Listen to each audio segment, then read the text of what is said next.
ग्यारस माता की जय हो, विष्णु भगवान की जय हो। राधे राधे। आज आप सुने ग्यारस माता की व्रत कथा। किसी गांव में एक झूमा नाम का औरत रहा करती, अपना बेटा और बहू के साथ थे। उनकी बहू प्रेग्नेंट थी। उनकी कुछ दिन का बाद उनकी बहू एक सुंदर पोती का जन्म देती है और कुछ दिन का बाद उनके पिता गुजर जाते हैं।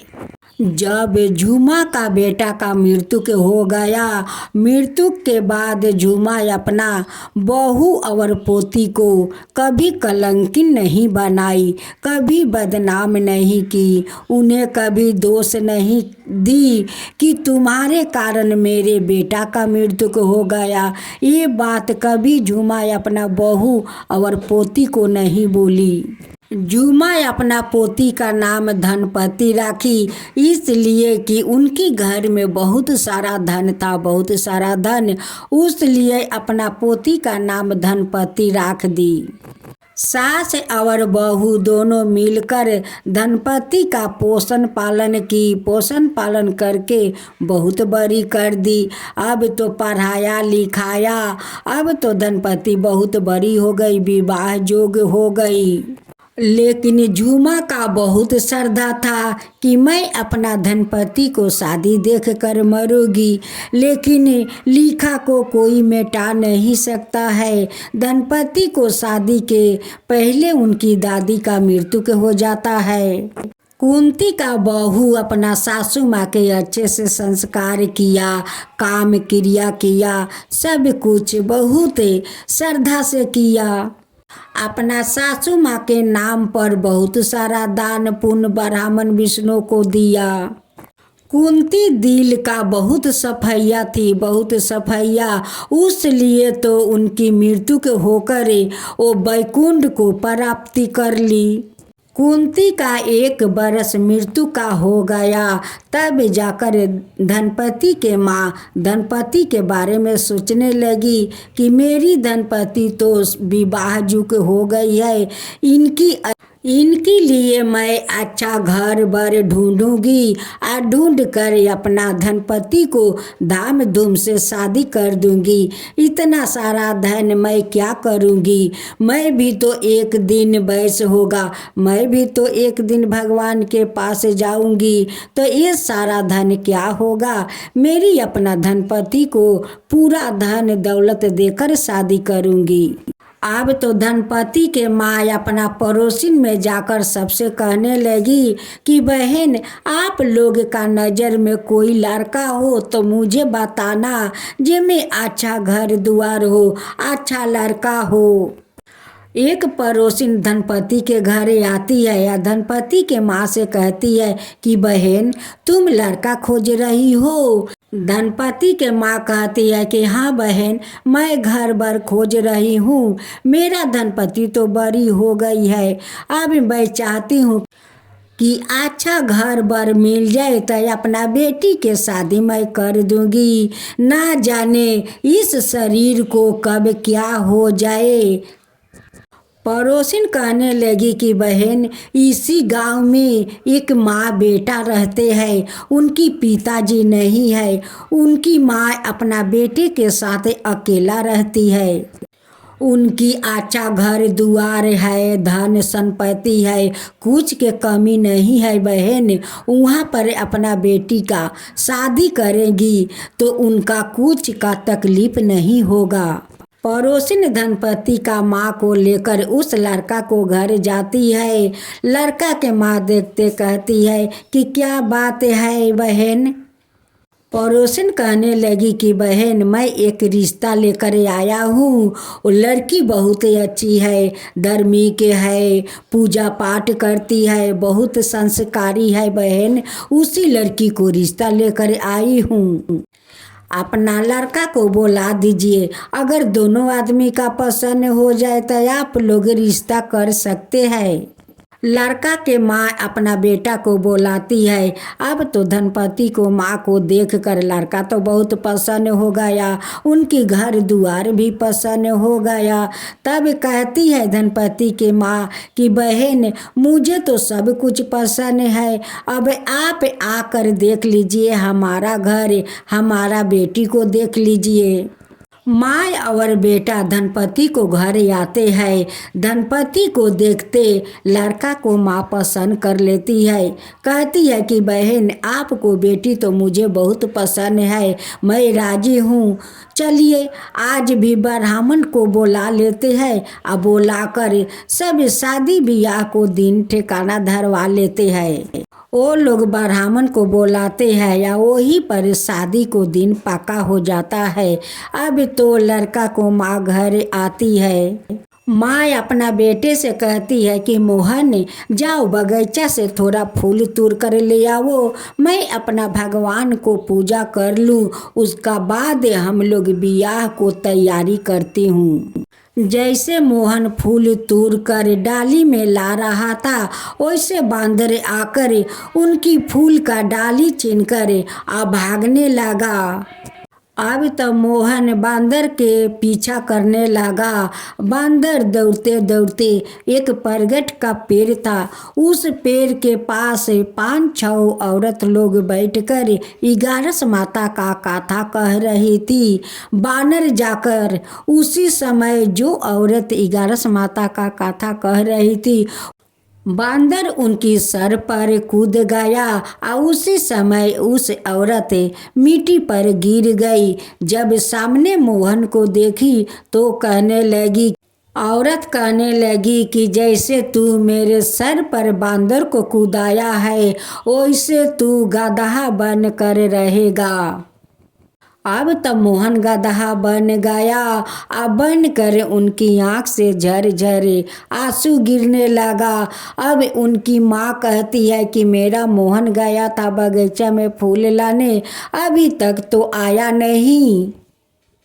मोहन के माँ मोहन को खोजने के लिए निकलती है, सब जगह खोजती है, मोहन को नहीं पाती है तो वो बहुत घबरा जाती है। खोजते खोजते उसी बरगद का पेड़ के पास जाती है जहाँ औरत लोग बैठकर 11 माता के कथा कह रहे थे।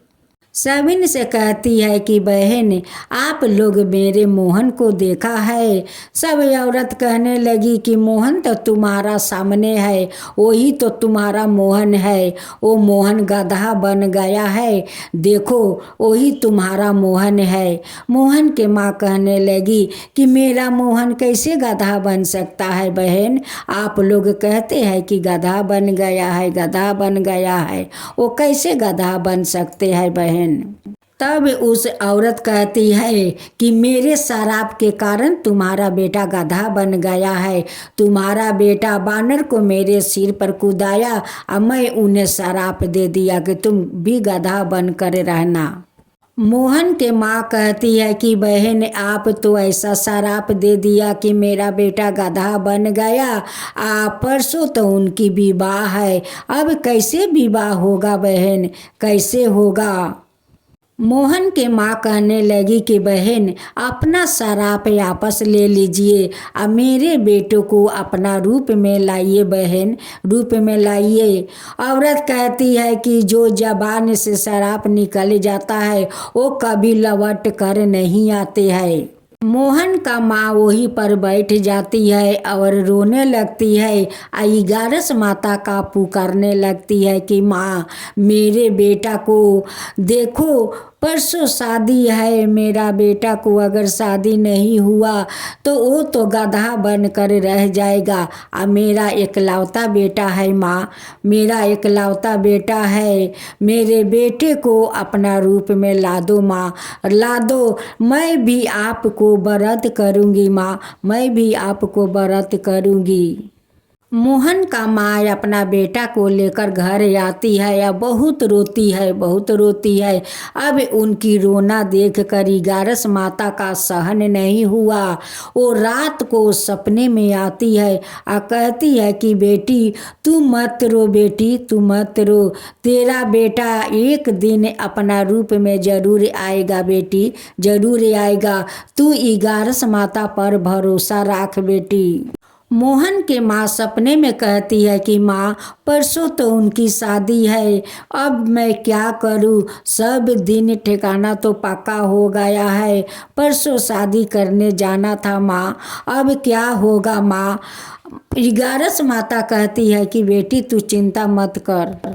इगारस माता कहती है कि बेटी जिस औरत तेरा बेटा को शराप दिया है, तू जानती है एक दिन वो विष्णु भगवान का कठोर से कठोर आराधना की है। इसी वरदान को पाने के लिए वो आराधना पर प्रसन्न होकर विष्णु भगवान आए और बोले कि बोलो तुम्हारा क्या चाहिए। तो वो यही वरदान मांगी थी कि जो लोग को जो मैं कहूँ उनका पर जाए। आज देखो ओ गधा को शराप दिया, तुम्हारा बेटा गधा बन गया, देखो जो मैं कहती हूँ वही तुम करो, तुम्हारा बेटा एक दिन जरूर अपना रूप में आएगा। जिस लड़की के साथ शादी होने जा रहा था उसका घर जाओ और सारा बात उन्हें बताओ। लड़का का माँ उस धनपति को माँ के पास जाती है या सारा बात बताती है कि बहन देखिए एक औरत के शराब के कारण मेरा बेटा गधा बन गया है, आप शादी से इनकार मत कीजिए, आपका बेटी अगर मेरे बेटे के साथ शादी कर ली तो एक दिन मेरा बेटा अपना रूप में आ जाएगा। बहन इस शादी को इनकार मत कीजिए, इस शादी को होने दीजिए बहन, होने दीजिए। अब तो धनपति के माँ कहने लगी कि मैं तुम्हारा गधा से शादी करूंगी, अपना बेटी को तकदीर खराब करूंगी, मैं कभी गधा के साथ अपना बेटी से शादी नहीं करूंगी।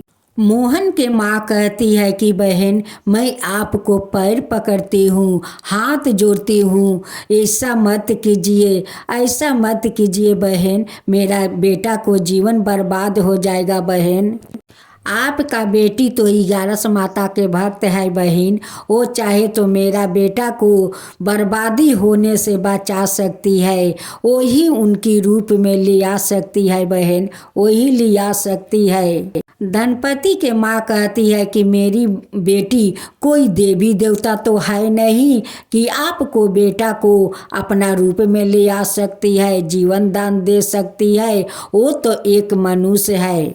तब मोहन के माँ कहती है कि नहीं बहन, इगारस माता मुझे सपना में यही बात बताई थी कि वही लड़की आपको बेटा को जीवन दान दे सकती है, गधा से मनुष्य के रूप में ले आ सकती है। मुझे इगारस माता सपने में आई थी बहन, ये सपने में आई थी, वही बोली थी। धनपति मोहन का माँ को आंसू नहीं देख पाई, वो कह दी कि माँ मैं इस गधा से शादी जरूर करूँगी, माँ करूँगी, अगर इनकी बेटा मुझे शादी करने से वो अच्छा हो जाता है तो ये बहुत बड़ी बात है माँ, बहुत बड़ी बात है, मैं इनकी बेटा से मैं ज़रूर शादी करूँगी। उनकी माँ कहने लगी कि बेटी इस गधा से शादी करके तेरा सारा जीवन बर्बादी हो जाएगा। बेटी कहती है कि माँ इगारस माता पर भरोसा तो करती हो ना, तुम इगारस माता पर भरोसा करो और इसका बेटा के साथ मुझे शादी कर दो, मुझे नहीं चाहिए बारात और नहीं चाहिए समाज, मुझे तो इसी घर में एक अग्नि जला दो और 7 फेरा करवा दो माँ, 7 फेरा करवा दो, मैं तुम्हारा हाथ जोड़ती हूँ माँ, मैं तुम्हारा हाथ जोड़ती हूँ, अपना बेटी को इसी अंगना में 7 फेरा करवा दो उनकी बेटे के साथ माँ।